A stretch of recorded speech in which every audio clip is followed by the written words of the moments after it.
kemarin sudah mempelajari yang namanya jenis-jenis kepemimpinan. Nah, drive ini bisa digolongkan sebagai salah satu dari jenis-jenis kepemimpinan tersebut. Drive merupakan kemampuan kita untuk seorang pemimpin untuk menggerakkan bawahannya. Kemudian pembahasan selanjutnya adalah terkait dengan kinerja pendidik. Pendidik, sebagai yang kita tahu, pendidik merupakan berasal dari kata didik yang artinya memberikan pengajaran, kemudian memberikan pengetahuan atau memberikan ilmu. Nah, ketika kita menambahkan keilmuan kata pen, maka itu akan berubah menjadi personal atau seseorang menjalankan proses pendidikan tersebut. Nah, di sini dalam bahasa Arab sendiri, dalam ilmu Islam, dalam agama Islam, pendidik itu bisa disebut mu'allim, mudaris, murabi, atau umumnya itu ustaz seperti yang kita ketahui. Nah, di sini ada peran dari seorang pendidik. Seperti yang kita tahu, pendidik itu peran utamanya adalah mengajarkan ilmu bagi peserta didik. Namun pada nyatanya pendidik itu juga berperan sebagai administrator, pengelola kelas, fasilitator, mediator, serta evaluator. Untuk mengetahui bagaimana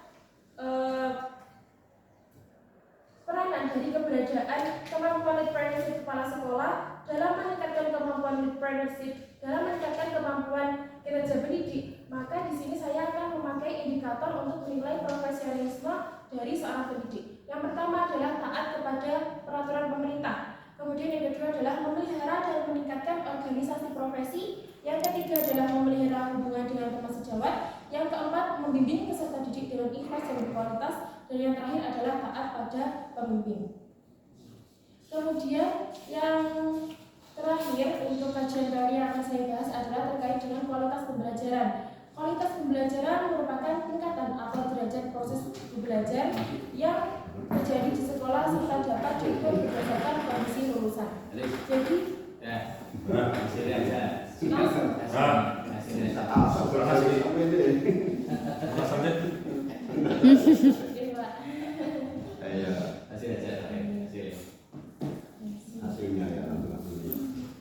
hasil dari penelitian saya dengan menggunakan pendekatan kualitatif dan jenis studi kasus menghasilkan beberapa hasil sesuai dengan indikator yang saya gunakan. Di sini yang pertama terkait dengan penerapan konsep entrepreneurship di lingkungan di kepala sekolah SMAN 1 Kalidawer.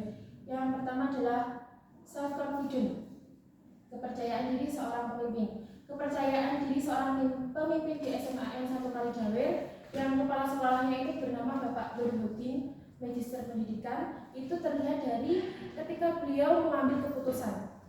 Beliau menyatakan dalam wawancaranya beliau percaya akan apa keputusan yang diambil. Karena apa?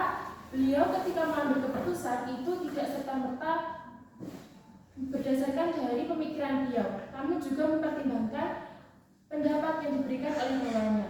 Selain itu, ketika beliau ditanya apakah pernah merasakan keraguan dalam pengambilan keputusan, beliau juga menjawab, kondisi tersebut pasti dirasakan oleh beliau. Namun, beliau juga mengatasinya ketika beliau dihadapi oleh kondisi di mana beliau ragu tentang keputusannya, maka beliau akan membicarakan kembali kepada anggotanya, menanyakan plus minus atau dampak yang diberikan dari adanya kebijakan atau keputusan yang diambil. Yang kedua itu adalah utilize, pemanfaatan SDA dan SDM yang seperti saya sebutkan sebelumnya. SDA di SMAN 1 Kalidawer itu berupa tanaman-tanaman yang lembut maupun daerah dataran tinggi. Nah, ketika sekolah pasti memerlukan fasilitas yang lengkap. Salah satunya adalah lapangan. Di dataran tinggi itu pembentukan lapangan atau perataan lahan untuk lapangan itu memerlukan effort yang lebih atau usaha yang lebih. Nah, di sini peranan dari kepala sekolah itu diperlukan. Beliau melobi beberapa kenalannya di luar untuk membantu pendanaan. Karena yang pastinya ketika adanya pemerataan gunung itu dana yang dibutuhkan tidak sedikit. Dengan memanfaatkan SDA tersebut, fasilitas yang ada di SMAN 1 Kalidawer itu semakin terlengkapi. Sedangkan untuk SDM-nya, utilize di sini dapat dilihat ketika awal rekrutmen para peserta didik untuk pendidik sendiri itu batasannya adalah minimal S1. Sedangkan untuk tenaga pendidik itu dari TU-nya itu kata beliau menurut beliau itu bisa minimal lulusan SMA, sedangkan untuk satpam atau tugas kebersihan itu bisa dari lulusan MTS atau SMP sederajat. Dengan adanya penyeleksian sejak awal, maka kepala sekolah itu semakin mudah untuk menetapkan di mana sih letaknya dari seorang pendidik atau seorang SDM tersebut. Bisa mungkin salah satu yang diwawancara di sini adalah dari Pak Erik Setiawan, salah satu pengajar double track yang lulusan dari ilmu komunikasi. Itu beliau awalnya mengajar beliau mengajar bahasa Jawa. Kemudian setelah adanya perkembangan, adanya perlombaan di SMAN 1 Kaligawe, beliau mengajar di informatika. Nah, setelah ada double track, beliau itu juga merangkap sebagai trainer atau pengajar di double track jurusan multimedia. Secara casual spirit di sini saya spesifikkan di pengelolaan keuangan di double track. Pengelolaan di double track itu sendiri ada dua jenis, double track pemerintah sama double track mandiri. Saya di sini tidak membahas secara seluruh terkait double track, cuma saya menyinggung beberapa yang berkaitan dengan penelitian saya. Untuk dana untuk double track pemerintah itu dananya dianggarkan oleh pemerintah, besaran gaji, fasilitas dan segalanya itu dari pemerintah.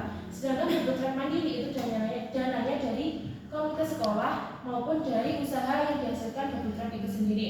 Jadi ketika misalnya tatap muka itu mandiri, dia dapat pesanan ketika sebelum hari raya kue kering maupun kue-kue lainnya, hasil dari penjualan itu tidak dibagikan ke siswa, tapi untuk operasional lagi ketika sisa dijadikan kas untuk modal semester depan. Kemudian yang karismatik. Berapa sisanya? Sisa uangnya tadi berapa? Itu yang menarik itu. Ini menikmatinya gitu. Enggak tahu dia. Makanya tanya sakas langsung itu yang paling menarik itu. Teman saya juga meneliti di sana, Pak. Kita nggak tahu ya. Tatap muka juga. Dan nggak tahu juga. Tahu, Pak. Sisa uangnya tadi berapa yang bisa diberikan ke itu? Oh, iya. Nah, langsung aja ya. Tahan saya.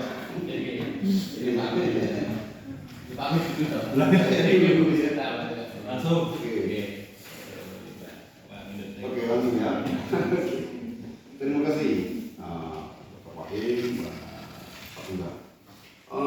Selamat ya buat Mbak Nia. Naila. Naila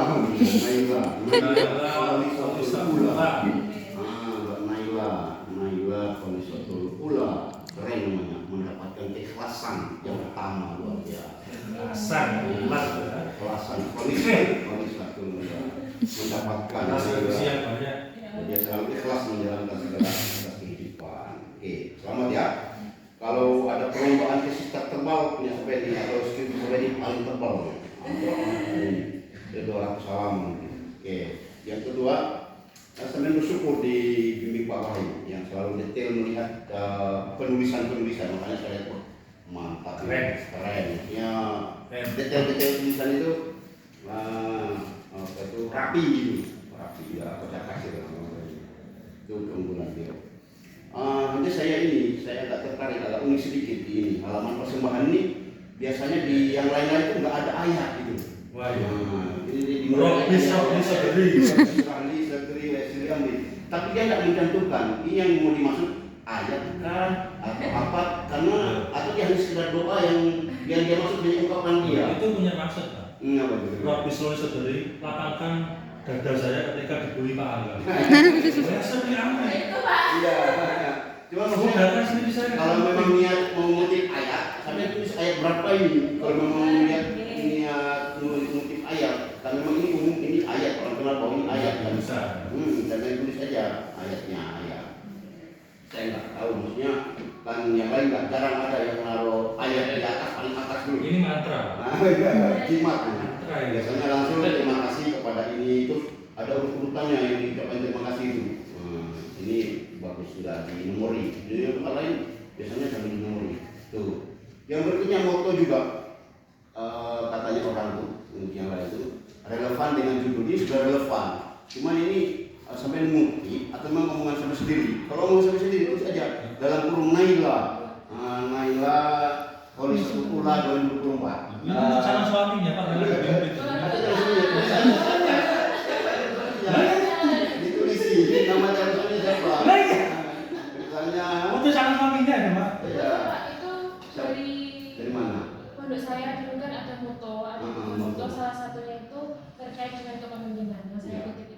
yang mengungkap siapa Pak Yai kah mungkin atau siapa Kang Mas apa? Pasti ada orangnya kan yang ngomong, nggak mungkin ujuk-ujuk muncul sendiri ungkapannya dia kan. Atau bisa jadi punya sama sendiri yang ngomong. Jadi ya Naila 21 bulan 2024 kan keren. Jadi di setiap siapa yang menulis ini akan tertulis sama sampean Naila 21 bulan, kan? Qabilut Toji, wa musta'id tiga. Definisi manusia anus dia fleksibel, bisa dipimpin, bisa memimpin kan gitu ya. Oke, kita lanjut lagi. Nah, ini topik yang diusung bagus sekali, leadership dan entrepreneurship ya. Iya, ada leadership, ada entrepreneurship.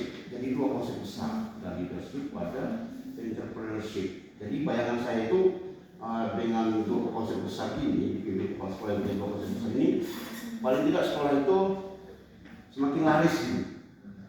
Tapi saya melihat kesimpulan, tapi semua tidak ada yang menunjukkan itu. Satu, semakin laris sebenarnya mungkin perkembangan siswanya, karena entrepreneurship kan, mungkin dari dulu hanya 300, sekarang jadi 1000. Bahkan laris kan sekolahnya itu. Atau mungkin income-nya tadi meningkat. Dulu pendapatan sekolah ini hanya 1 miliar, sekarang jadi 3 miliar misalnya. Berkat konsep ini, leadership dan entrepreneurship ini, makanya salah satu foto saya kata tadi ada bisnis ya yang tidak batinnya itu tidak diberikan ke siswa tapi di buat operasional sekolah ya. Bukan Pak. Apa ya?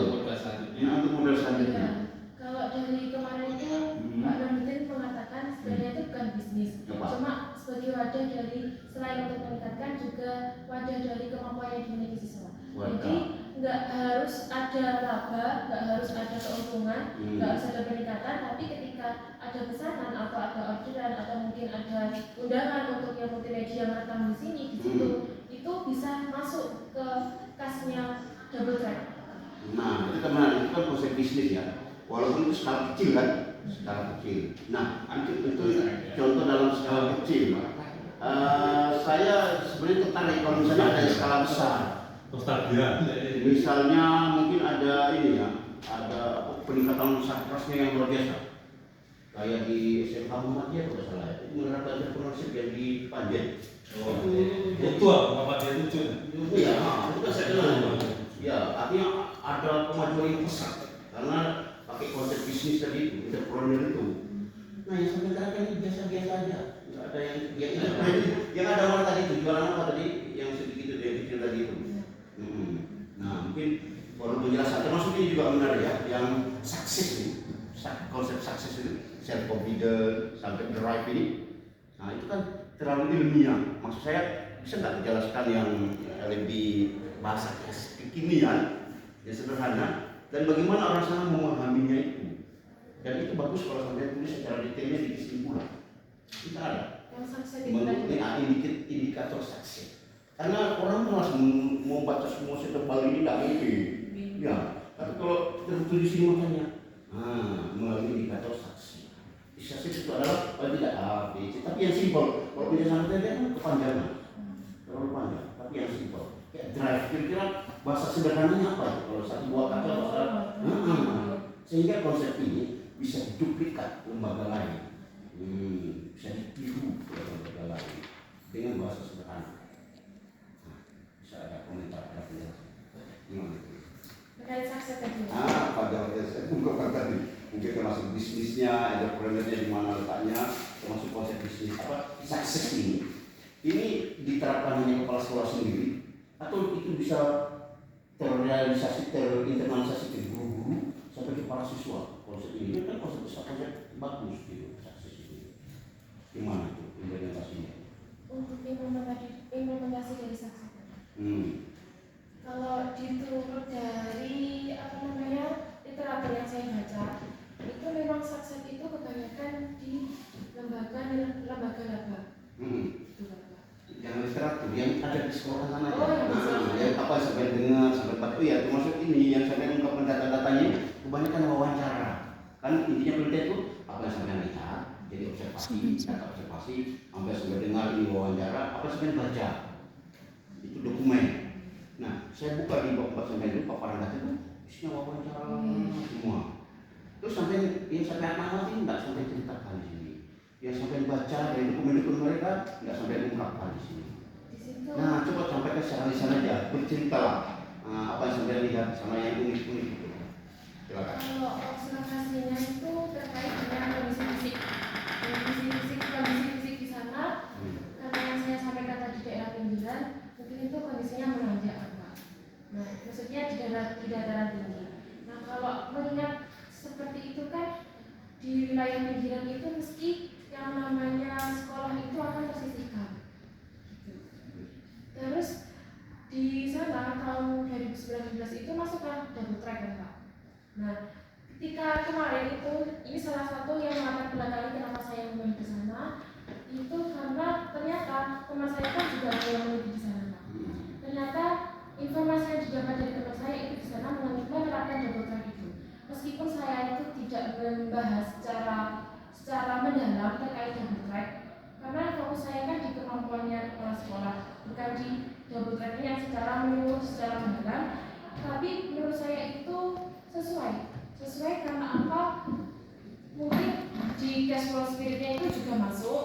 Terus sesuai karena saya baru mendengar di SMA itu ada kegiatan yang seperti di SMK, pembekalan kemampuan. Nah, ketika ditanya ke kepala sekolahnya terkait dengan konsep dari leadership, memang dia itu tahu, tapi tahunya ya dia tahu terkait leadership dan entrepreneurship seperti itu. Nah, saya ingin kamu hubungkan antara konsep sama yang saya lihat di sana, misalnya karena di sana konsepnya entrepreneurship, maka di sana kurangnya kantin cari menu apa aja ada di sana, misalnya itu. Ya, misalnya di sana anak bapak pembina imam, makanya kamar mandinya bersih. Nah, jadi dua itu, leadership dan entrepreneurship tadi sama sukses itu tadi. Gimana hubungannya sama konsep semua? Yang saya lihat kenyataannya itu supaya saya lebih tenang lagi. Yang pertama ada self confidence. Dan itu kemarin waktu saya ke sana, waktu saya observasi sekalian wawancara sama observasi, itu kan emang berbeda hari antara kepala sekolah sama guru-gurunya. Nah, ketika saya ke sana itu Bapak guru itu sedang ada rapat dengan sepertinya dari kolega di luar, dari eksternalnya sekolah. Soalnya itu bukan dari salah satu guru di sana.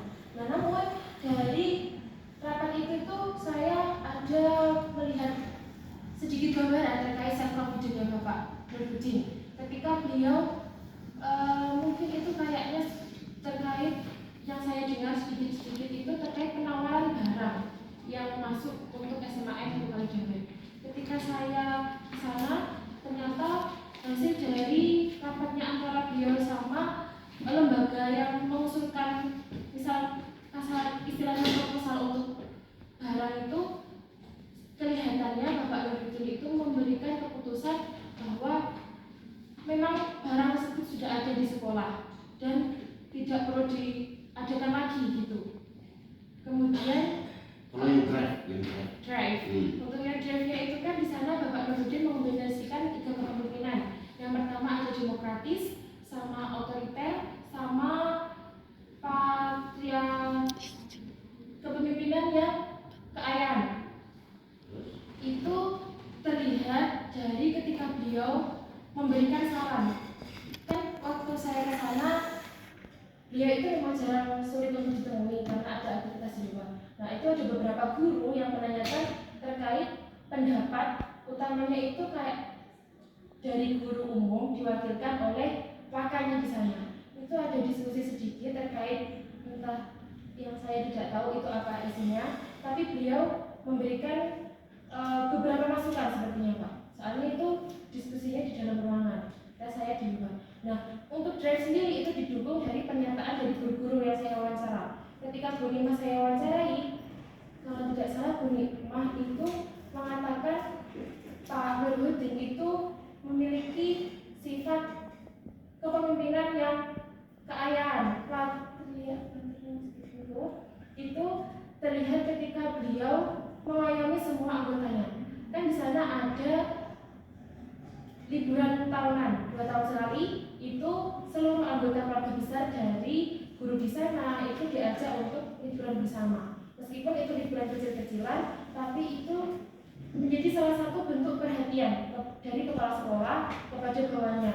Perhatiannya itu terletak di mana ketika beliau memberikan kesempatan untuk merefresh otak bawahannya sebelum menghadapi tugas-tugas baru, karena biasanya liburannya itu diadakan di akhir semester atau cerita itu sampai masuk ini? ada. Ada. Halaman berapa? Di bagian empatetik insya Allah Pak. Halaman berapa? Saya nggak tanya bagaimana. Saya tanya halaman berapa. Empatetik itu halaman 100. Ini namanya juga tes kan, namanya juga ujian kan. Ya aslinya itu sebenarnya kan namanya kan dulu saya karena ada fast track. Mungkin mari dulu karena satu. Ini nggak awalnya sambil ini, awal gimana ya? Sebelum ini. Kemarin karena dikejar fast track juga sebenarnya tak mengirim satu. Iya. Dan ini bagus sudah. Ada dua bulan saya dengan minta itu kan nggak tertanya jadi. Iya. Bimbingan terus aja karena nggak tidak beli ini kan jadi itu. Ada satu lagi aja malah. Dan menguasai dia, menguasai dia. Hingga bagaimana saya nyanyi ya, bagaimana lapangannya itu. Dua itu berapa? Sekarang berapa itu? Iya. Tapi bedanya Itu beda, itu punya masalah itu. Kalau mau main sakral itu Iya. siapkan. Beda. Kalau di file sama, yang di file. Coba halaman berapa? Soalnya termasuk sekali saya nanti kepada semua dalam satu hari beginian. Tidak mungkin saya tahu begini. Kalau kesimpulannya tak baca. Kesimpulannya itu mulai saksi tadi ada baiknya dimasukkan. Terus secara umum yang observasinya kalau misalnya bilang terlihat bagus itu dimasukkan karena observasi berarti kenangan.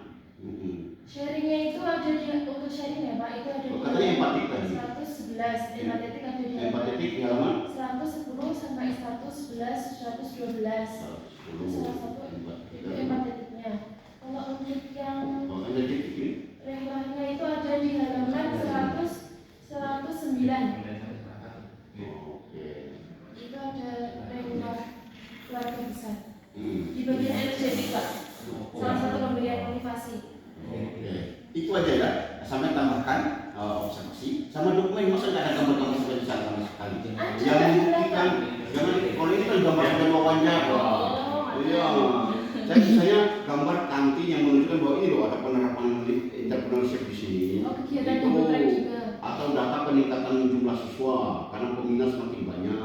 Kemarin saya sudah ada Pak, sudah megang, saya ambil dari data di Kemendikbudristek.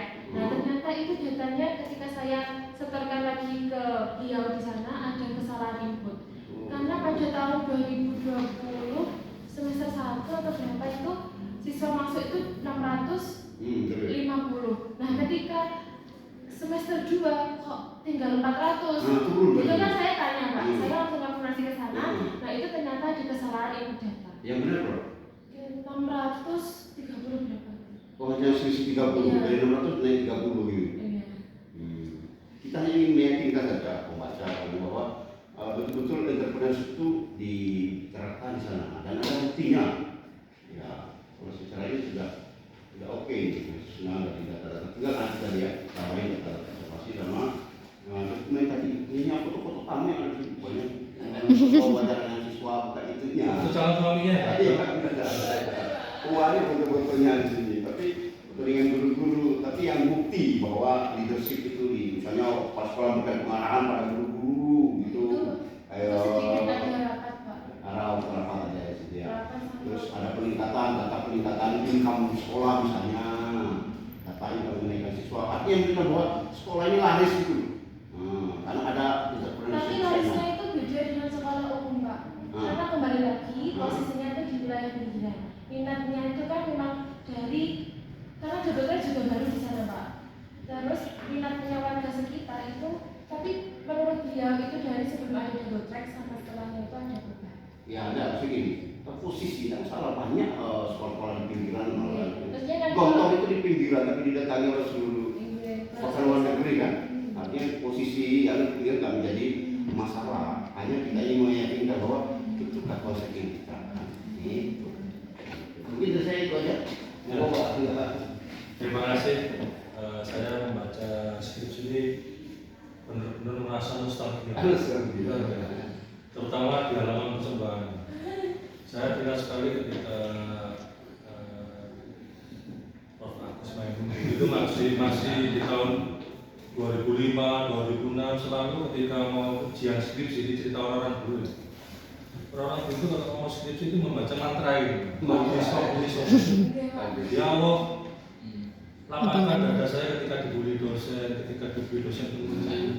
Wahai Shirley Amri, ketika saya ngeprint nggak kena virus laptop saya itu terjadi Pak. Teman saya itu besoknya mau ujian kena virus kan pakai disket Pak ya. Hilang semua, ya kan mulai 1 semester itu. Oh jangan Shirley Amri, baru ketemu bilisan ketika saya presentasi lidah saya itu nggak pelan ya kan. Terus kemudian dia kau di dosen itu paham dengan apa yang saya presentasikan. Ini mantra yang benar-benar ajaib pada waktu itu. Gitu. Bahkan ketika sebelum ujian itu ceritanya Prof. Agus itu Pak, sholat sunnah 2 dulu Pak, mengurangi ketegangan. Mengurangi ketegangan. Setelah selesai ujian kemudian saling kemudian sujud syukur. Orang seperti itu dulu itu diantar satu pasukan Pak ya. Dari gedung A itu teman-temannya yang seperjuangan mengantar diarak begitu. Ya Nabi, biasa sangat sakral sekali gitu kan. Dan bawa buku geledekan gitu kan. Mana buku yang kamu ada nggak ini? Buktikan yang nyata begitu dulu itu. Itu sangat sakralnya sendiri kayak begitu. Kalau nggak percaya tanya orang-orang yang disaksinya ini. Kalau saya fase-fase akhir, kalau bapak-bapak ini begitu. Jadi nilai moralitas seorang peneliti itu sangat dekat dengan apa yang dia tulis. Ada hubungan batin yang luar biasa. Saya melihat skripsi ini sangat disiplin, sangat sabar dalam menata kalimat, dan itu memang dibutuhkan. Gitu, kan? Katanya Prof. Irwan, orang yang menulis tebal ini berarti sangat pintar. Kenapa? Dia menjaga konsistensi kalimat pada itu word by word. Nggak gampang menjaga konsentrasi seperti ini. Tapi setiap ganti paragraf itu menimbulkan kesadaran baru. Oh ternyata begini. Nah, orang kemudian menjadi refleksi. Gitu, kan? Karena penelitian yang hebat itu ada 3. The good research, the super research, the greatest research. Ya. Kalau sekedar the good research, ya administrasi ini selesai, ada lengkap sebagainya. Ini kan selesai. Ini penelitian sederhana, selesai. Tapi tidak memberikan added values atau great values pada kita, gitu kan? Yang hebat lagi Pak, the super research. Orang yang bisa mendemonstrasikan apa yang dia tulis. Bisa nggak kamu mendemonstrasikan dalam dirimu apa leadership ini? Ada nggak kekuatan change transformation ya? Perubahan ketika kamu memahami sosok si Nurholis dan sebagainya itu bisa mendarah daging nggak dengan nafas menurut saya begitu. Bahkan the greatest research bisa menginspirasi banyak orang. Oh Pak, setelah saya baca statement Pak Syukuri dan perubahan mindset yang luar biasa, jadi itu ingin mengikuti jejak beliau. Wah, itu luar biasa. Itu membawa pesan besar. Ya. Transformasi hidup itu bisa dimulai dari lingkungan pendidikan yang paling kecil sekali. Ini misi besar dari penelitian. Wah, itu keren banget seperti itu. Jadi pada akhirnya penelitian ini membawa wisdom, membawa kebijaksanaan. Tidak hanya untuk peneliti itu sendiri, tapi untuk orang lain. Sehingga orang lain itu ketika dia memilih sekolah di SMA 1 tadi, kalau dia tidak hanya sekedar untuk mencari ijazah dan sebagainya. Ada forgotten knowledge, ada pengetahuan yang dilupakan yang itu diangkat kembali. Nah, kamu tugas kamu mengangkat kembali pengetahuan yang hilang itu, yang dilupakan, yang dimarginalkan. Orang kalau masuk kemarin itu kan UN gitu kan, mau masuk ke perguruan tinggi berkelas dunia, tapi kamu mengangkat isu-isu marginal gitu kan, isu-isu tentang kepemimpinan, dan ini menjadi satu solusi. Di tengah orang cari susah pekerjaan, apakah anak SMA itu bisa bekerja nantinya? Ini sebuah satu respon atau bentuk perlawanan kamu terhadap anak SMA itu ya sekedar anak guru anak SMA, ini sebuah solusi Bapak. Sayangnya ini terlalu deskriptif gitu ya, seperti yang dikatakan tadi ya, memang, tapi fondasi bahwa penelitian ini dibangun sangat sempurna. Saya sepakat tadi Pak Fahim sudah membangun body of knowledge dan penelitian ini ya, tinggal nanti kelas 2 itu harus mengandung CCTS ya. C-nya apa? Harus ada kontroversi, kadang mau di kasus apa yang membuat gawat darurat harus teliti dalam penelitian, karena sudah mengandung kasus, tapi kasusnya tidak diungkap gitu kan. Mengklaim bahwa ada kasus tapi nggak terjadi. Kasus apa lah? Kan begitu. Kalau memang konsisten menggunakan kasus ya pola pikirnya Robert Kayin di case of study metodologi itu dipakai. Nah, tapi ini hanya sekedar tempelan nama aja. Padahal deskriptif analitik kan begitu. Nah, ini ada yang memang butuh adaptasi lah, itu nggak ada masalah. Yang kedua, perubahan-perubahan seperti apa? Perubahan sebelum adanya representatif dan sesudahnya. Ada nggak perubahan-perubahan itu terjadi? Ya. Yang ketiga, emergency, T-nya emergency. Ya. Kegawat darurat, jadi perhatian dalam mana nggak? T-nya tren ya. Maksudnya bisa ya? Gitu. Saya nggak bisa tungguin lagi. Saya sudah mengakhiri soalnya Pak. Panas. Saya nggak apa-apa gitu. Karena dua emosional saya. Terus panas lagi. Saya betul Semangat sekali. 5 menit ya. Lanjut ya. Saya dulu ada Kurang berapa menit? Assalamualaikum. Kurang berapa menit? Suku nggak kok. Bagus nih. Nah ini Oh ya. ini yang membuat apa ya? Saya sendiri itu hidup dari itu ya. Ini secara akademik itu IPK-nya jelek. Bahasa Arab mohon maaf istimewa C, ya kita baca. Saya malu bahasa Arab, kan? Tapi karena penelitian, meskipun istimewa C, kita baca. Saya sudah pernah penelitian di Maroko. Yang itu bahasa Arabnya bahasa Arab dari Arab Prancis. Artinya apa? Kalau kamu percaya bahwa penelitian itu bisa menjadi mengisrekkan kamu, belum orang mengatakan memperjalankan itu mengisrekkan kamu, pasti akan terjadi. Soalnya kamu konsisten dengan ini. Jadi kalau kita belajar penelitian ada sisi-sisi moralitas yang kita jalani, bahwa ini sebagai panggilan tugas saya sebagai seorang sarjana, terus belajar yang menulis dengan konsisten dan kesabaran. Di sisi lain juga ingin membawa sebuah misi besar, membangun nilai-nilai filosofis. Karena sebenarnya kemampuan entrepreneurship itu untuk diri saya sendiri. Ketika nanti saya tidak bekerja, ketika saya jadi ibu rumah tangga, saya jadi ibu rumah tangga yang punya jiwa leadership yang mampu memintakan anak-anak saya. Anak saya akan lanjutkan perjuangan saya nanti. Hanya seperti itu.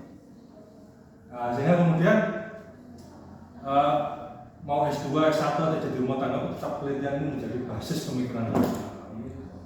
Kalian harus punya experience seperti itu. Nah ini yang saya ingin mewariskan kepada adik-adik itu bahwa apa? Ya seperti itu. Jadi emosional. Yang terakhir gini ya, terakhir ya. Misalnya halaman 60 ya. Ini kalau reviewer internasional ya. Itu kan kamu mengutip ya bahwa ada siswa kelas 2 Diva Elviana ini kan ya, Avelita Eka ya kan, mengatakan bahwa kamu mewawancarai dia, tapi dari findings, dari temuan kamu nggak ada kutipan wawancaranya ini. Dikejar itu sama ini reviewer, mana Diva, mana kutipan wawancara, nggak ada. Avelita nggak ada, ya kan? Mana? Di finding mana? Jadi penelitian ini terlalu elitis gitu. Kenapa? Hanya birokrat saja yang diteliti. Ya, padahal sasarannya adalah ini kan pendidik dan pendidik siapa yang diteliti? Representasi pendidik siapa yang diteliti? Semuanya kan ini kan birokrat semua, administrator semua. Yang menjadi objek formal dan objek material ini masih kurang. Kan? Artinya penelitian ini secara representatif masih kurang kalau dibangun ke level internasional. Kan? Yang terakhir sekali, ketika kita ingin berbicara pada level internasional, ya. Jadi seorang peneliti itu lebih banyak berbicara objek formalnya daripada objek material. Objek material itu fenomenanya kan kemampuan entrepreneurship ya. Tapi message in the battle, pesan di balik itu semua apa? Itu yang tidak kamu ceritakan, makanya yang menarik itu. Sebenarnya, kalau remeh-remeh bahwa ada kegiatan kepemimpinan sebenarnya, di mana-mana juga seperti itu, di kampus sekolah lain juga seperti itu. Tapi komentar kamu, tafsir kamu dengan menggunakan pendekatan itu yang ditunggu oleh para sarjana di internasional sana. Bahwa ini sebuah varian baru, the new leadership of Indonesian style. Wah, gitu kan? Gaya kepemimpinan baru dalam pendekatan Indonesia bahwa itu seperti itu yang ditunggu-tunggu persekutuan saya seperti itu. Itu kontribusi peneliti ini pada pengembangan teori leadership yang terbaru, yang lebih aktual. Karena teori-teori yang aktual belum mengakomodir leadership ini. Nah, kamu mengisi ruang kosong itu dengan basis data yang ada di Tulungagung tadi. Nah, seperti itu kan. Nah, gitu ya, masih ada berapa menit? Sudah. Cukup ya? Nah, nanti terlalu emosional saya. Nah, kalau hari ini saya terlalu emosional. Agak berbeda hari ini ya. Iya, karena ada nostalgia. Makanya penting sekali ya, dari sekali ini. Kenapa sih kita ini UIN Malang itu selalu mencantumkan kayak Rob Visual sebagai, karena dulu ketika Pak Imam ngomong, Pak, kamu kenapa kamu di gedung B itu banyak kerang air? Ya kan? Kenapa? Kamu sebelum kuliah itu berwudu dulu. Setelah wudu baru masuk kelas. Bagian dari atasnya itu nafsu mensucikan jiwa. Kamu nggak sempat nih skripsi baca Quran. Nah, begitu akhirnya terpaksa baca Rob Visual ini. Dulu tadi saya nggak niat baca Quran itu, Pak ya. Tapi ketika kamu Rob Visual balik mendekatkan diri ya. Kenapa? Karena itu nur, itu cahaya masuk pada jiwa-jiwa yang suci, yang bersih sebenarnya. Nah, ini gaya stylenya Malang ini tunjukkan seperti ini, tepat sekali ini ya. Biar nggak kering gitu kan kita itu. Katanya manajemen pendidikan Islam, tapi kering sekali kan ya. Kering sekali dari nuansa akademik yang menjadikan apa sebagai sumber referensi. Tidak hanya referensi akademik, tapi juga referensi spiritual, referensi emosional, sehingga kemudian orang tanya Malang ini high value-nya tidak hanya pada sektor intelektual, itu juga misi ideologisnya sangat besar dan itu berkontribusi besar pada pengembangan Islam secara internasional. Ini harapan saya, terus jangan sampai kehabisan energi. Kalau kehabisan energi kalau kamu sudah magister, sudah doktor, wis waleh gitu kan, bosen ini akhirnya potong pintas di jalan pintas gitu kan, nggak mau lagi seperti ini terakhir Pak, ini pertama kali dan terakhir kali Pak, saya muntah-muntah Pak, berdarah-darah, akhirnya kapok gitu kan. Jangan sampai